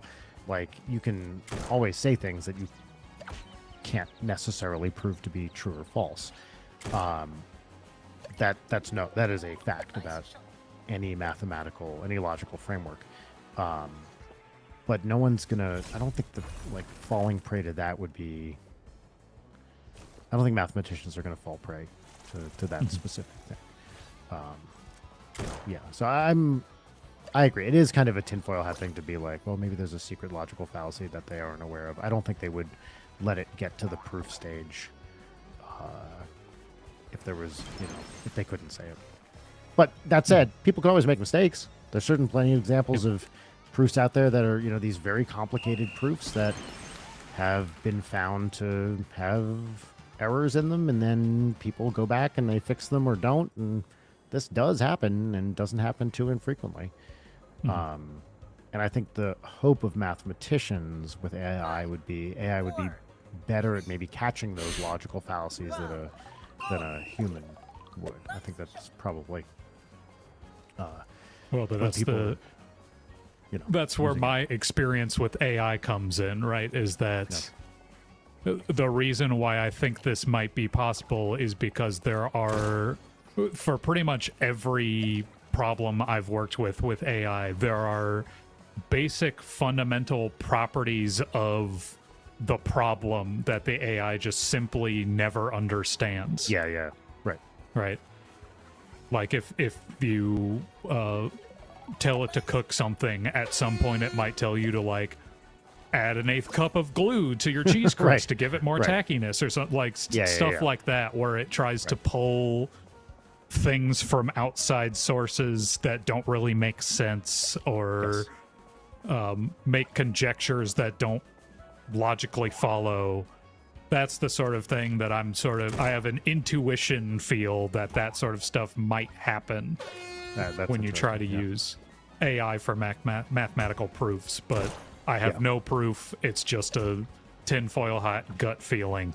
Yeah. No, I think that's completely valid. My hope would then be that a human would catch it in the, the checking stage, which I'm sure, if you read Matt Schwartz's thing, that is precisely what happened is, Claude or whatever was dumping out results and trying to make him happy rather than being careful about it. And when he really dug under the hood, it was complete nonsense until he, pointed it more closely in the right direction.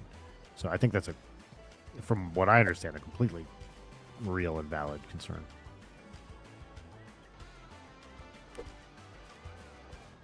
But I think another way to phrase the question that Bob was asking is, what would need to change about AI for you to start to consider using it, right? Oh, I mean the big one is the environmental impact. Yeah. I mean that's the primary one. Again, I haven't typed stuff in to LLMs, but if I were to do that now, every time I did that, I would feel like I was personally hurting the planet. Yeah.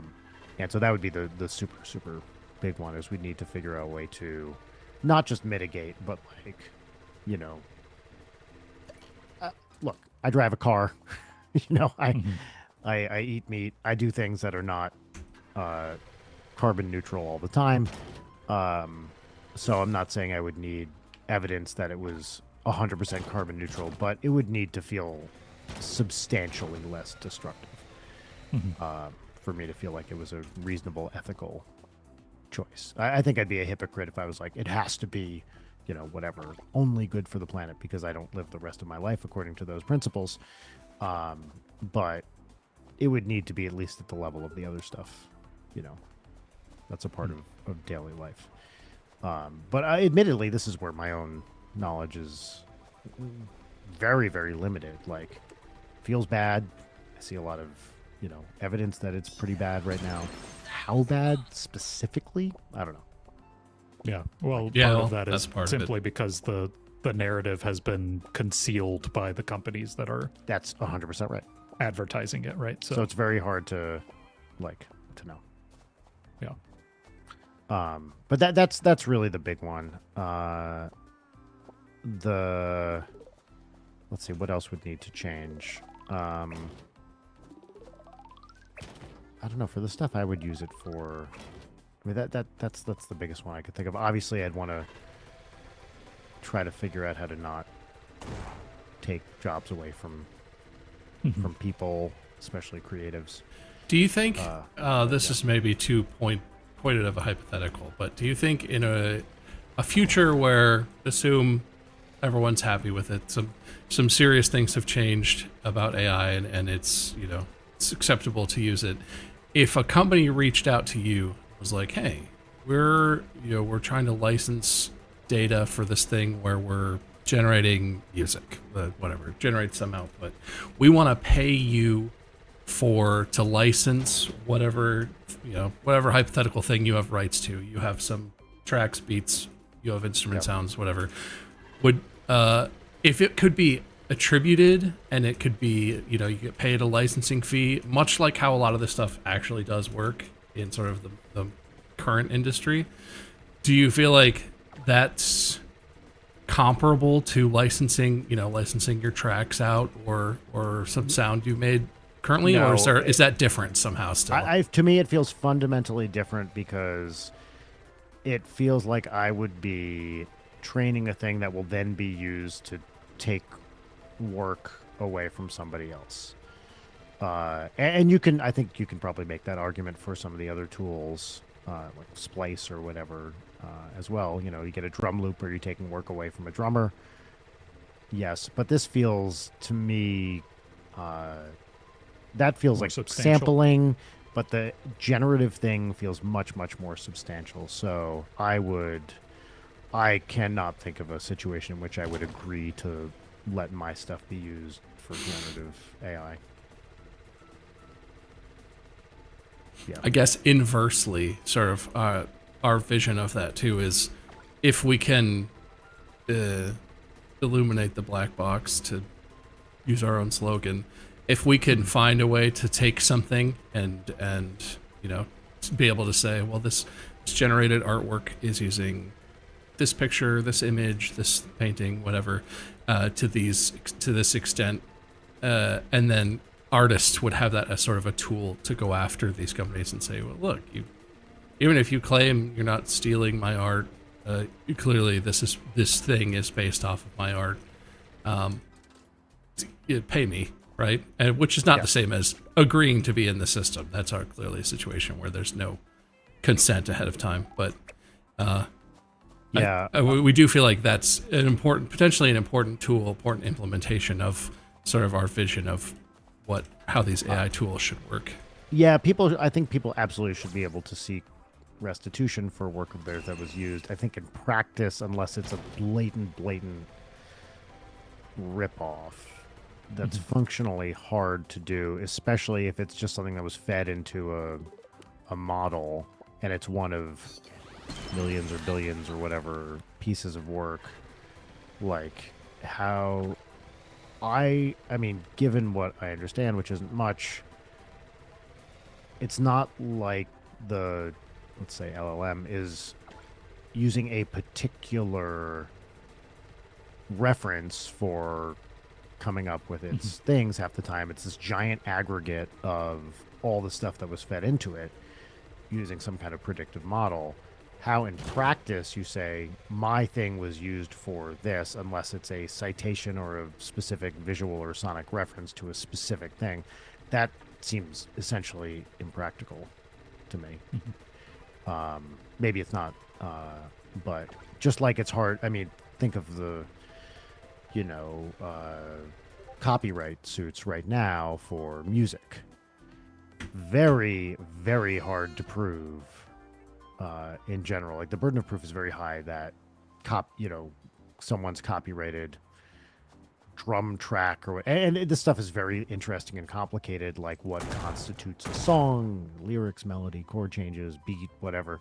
There are plenty of lawsuits about, hey, they stole my beat for this song, and when you listen to it casually, it seems right, but then you really dig into it, you're like, okay.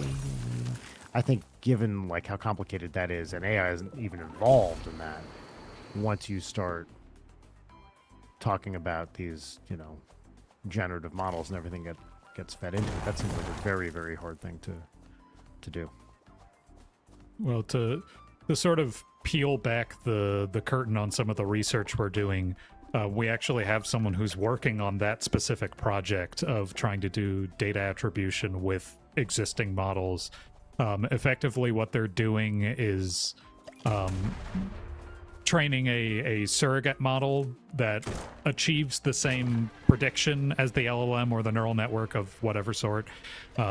And the architecture we're using, that is the surrogate, is much more interpretable and literally can give you a mixture of data points as part of its output of what data points it used in creating its output. And so by doing that, we can sort of look at the footprint the example you generated took through the model and use that for data attribution. So it can literally cite its sources from whatever it generates.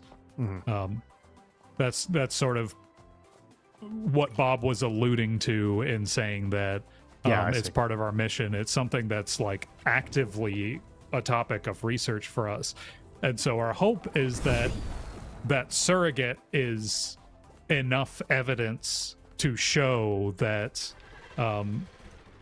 if an analogous model were made for this LLM that does give us that evidence of what is used, what is not used. If that surrogate model is developed, you have that correlation of it's being used super hard by this surrogate model, so it's probably a large influence in the LLM Yeah, it's a correlative as well. thing. That makes sense. Yeah, it's correlative, it's not causative, but that is relatively strong evidence, I would feel. It's not it's not perfect, but it's a good argument to start approaching companies with this sort of thing. Yeah. Yeah, I think that's totally fair. Well, anyway, we are started a little late, and sorry again for the mix-up on the time. I'm No, I 100% sure well. that Sorry that for being so is on late. my end. But thank you so much for coming today, Brian. Yeah, thank you for having me. It's great to Is there talk anything to that you guys. want to plug? Whatever your most current project is. I know you have a dozen different things going on all at the same time. Yeah, but- you're going on tour. And Going on tour. I mean, that's the big one. Starbomb Tour this fall. Starbomb.com/tour for tickets to that. If anyone's in Vegas, come see me. I have a monthly show at the Virgin Hotel. The Shag Room as Trey Magnifique. It's different Thursdays, one Thursday a month. I'm there. So I drive out from LA, do the show, drive back, have a great time. Free show, just 21 and up. Come out to that. And if you're in LA tonight, come to the Troubadour and see me do a set for opening for Elvis Prestello. That's Yeah, and I guess the other thing, because I always forget this, is the podcast, Late Night with Brian Weck. It's me and Leighton Gray. And we have a good time. This is year 6 for us, I think. Yeah. Doing Well, the if you're hunting podcast. for a deep cut, I was on That's an that early podcast episode, Bob, in an early episode. 2021. Yes, I maybe even 2020. Maybe even 2020. It was pretty you were- early on. It's quite a while ago now. Yeah, well, we'd love to have you back sometime for sure. Yeah, I think you were. You were probably in our first 20 or 30 episodes. I would bet. That's crazy. Yeah, it's crazy. I mean, the crazy thing, dude, is that we've probably known each other for. It's over 10 years now, right? Yeah, something like that. Yeah. Yeah, it's been a long ass time when I think about, like we were talking about leaving academics and stuff. Part of the real fun of doing that is now I have these friends I've made from YouTube and, gaming and music and everything like you that it's like, oh my God, wait, we've known each other for 15 years now. Holy shit. And it doesn't seem possible, but it really feels like, I met this whole new amazing community of people, including you guys. Well, fantastic discussion. Thank you so much for answering our questions and being a good sport. Yeah, I really and, appreciate you being here, man. Yeah, this was Yeah, awesome. happy to do it. This was great, and apologies again for being late. Thank you for bearing with me on that. No, totally fine. To be respectful of your time, if you need to get out, if you have a heart out for anything, don't worry about hanging out. I'm going to sort of wind the stream down now, which involves plugging a bunch of real good AI stuff. And Cool. Yeah, I do got it because I have whatnot, this show tonight that I got yeah. prep for and stuff, so I'm going to jump off. But great talking to you guys. Thanks so much for having me on, and thanks everybody for watching. Thank you, Brian. Yeah, All right. good luck. There you Percolate. go. Bye. See ya. Alrighty, chat. Well, that was Brian Wecht. If you don't know him from his other works, you should absolutely check them out. You should check out NSP. You should check out Trey Magnifique. Go Banana Go if you have kids. Starbomb. Starbomb if you like Game Grumcell, interested in seeing Aaron Hansen rap about Pokemon and stuff, whatever, Zelda things. And check out his shows in Vegas, in the Shag Room. Tonight, if you're in LA, that sounds like it's going to be a very interesting, very good show. I did not know that Coach Beard had a cover band, let alone a very niche, specifically themed cover band. But yeah, thank you so much, Brian, for being here. That's going to be the end of today's stream. But if you want to see another one, tomorrow night there should be a stream with Markiplier Mark. We did not end up going to London. You probably noticed that if you were hoping to see us there. There were all kinds of issues, and it just was not meant to be. The universe really worked against us. But tomorrow night, Friday night, around like 9:30 Eastern, 6:30 Pacific, should be a stream with myself and Mark and Mandy. And it's basically going to be what we intended to talk about at South by Southwest London. It should be an interesting look at what Real Good is doing, goals, our vision for the future. If you're interested in what we're doing, it should be a good discussion about Real Good, what we've been up to and what we will be up to in the future. So yeah, tomorrow night it should be on Mark's channel. It'll probably also be on the Real Good channel, and it'll be on all the associated channels. You know how this works. Try and stream everywhere. Also, the Get Real campaign. If you have anything to contribute, if you have one person that you can think of, anything at all that you want to send a letter to, an email, a DM, a text, whatever, and encourage someone to check out the Real Rating System and maybe use it in their classroom, business, creative endeavors, whatever they might have going on. We really we're trying to get to 1,000 letters. Apparently we're 1/5 of the way there as of today. I didn't realize it was going that well, but that's progress. But I would love to see that hit 1,000. And again, there's templates, so you don't have to do any hard work. If you feel like, oh, I don't know what to say, all you have to do is find the template that fits the person you're sending it to, and make sure you change it so it doesn't say insert name here, or there's like a placeholder. Put your name in or put their name in. But it's really easy, and when you do it, you get to click the button. You get to add to the counter. So I would recommend that very much indeed. Also, I'm going to be streaming again on Saturday, because Saturday is the Nava Day of Play. Nava, we had Tim. Oh no, this is so rude. Tim and the other guy. Oh man, I had two gentlemen from Nava on a Real Good stream pretty early on, but they it's the voice actors. It's not the union, but it's sort of like a voice actors industry group. They're working on lobbying to get regulations passed in DC. They traveled to DC and talked to lawmakers, and they Matt, yeah, Matthew. Damn it, nobody tell him. Nobody. I remember his last name is Matthew Parham. Is that good? Yeah, sorry, Matt. Anyway, they do good work trying to support voice actors and help defend them from AI encroaching on their industry. And Saturday is their big annual event. I will be streaming Apex Legends alongside some voice actors who are voices in those games, so that should be really cool. It's also the two women who are going to be joining are, one is the voice of Ash and one is the voice of Symmetra, I think. Man, I have not looked at that info in a week. I should double check that. But and then the gentleman who I think is going to be playing the game with me is the voice of a character that I have never played because I haven't played Apex in a couple of years. But I am going to bone up a little bit, and I'm going to be really good at the game. Way better than Ethan was at when he did this last year.